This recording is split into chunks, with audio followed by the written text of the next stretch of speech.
ما هو البلد الذي حمل اسم إفريقيا قبل أن تحمله القارة؟ الجزائر، تونس، إفريقيا الوسطى، جنوب إفريقيا. بلد كان يسمى إفريقيا، أفريكا. ماما أفريكا. مريم ماكيبة. مريم ماكيبة. كيف تغنيها؟ أنا حرة في الجزائر. إفريقيا. إفريقيا. أفريقيا. أفريقيا. أفريكا. يعني بكل اللغات. جاءت إلى الجزائر وغنت هذه الأغنية الشهيرة عام 69. البلد الذي حمل اسم إفريقيا قبل أن تحمله القارة السمراء الجزائر. أن أسحب الافتراض. تونس الخضراء، وتونس أبو القاسم الشابي، ونموت نموت ويحيى الوطن. إفريقيا الوسطى وجنوب إفريقيا نيلسون مانديلا رحمه الله. إفريقيا الوسطى يعني أعتقد بما أنها بطن إفريقيا وعصب إفريقيا.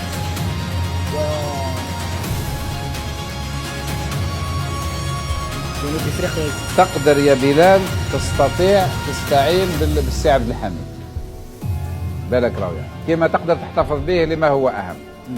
يعني نخليوه يعني كانت تسمى قبل هذا الاسم أعتقد عاصمة إفريقيا. أيوة، هي إفريقيا الوسطى.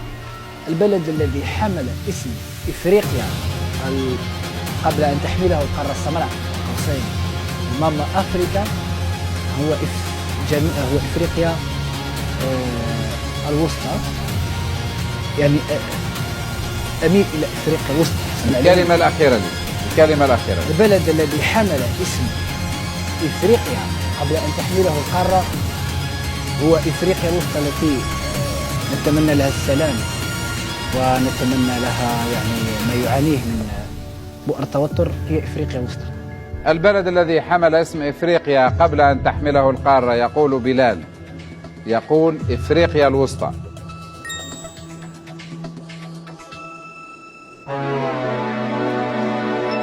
شفت يا بلال؟ لو نسأل الجمهور. حرام عليك والله، والله حرام عليك. ما كنت نشك فيها.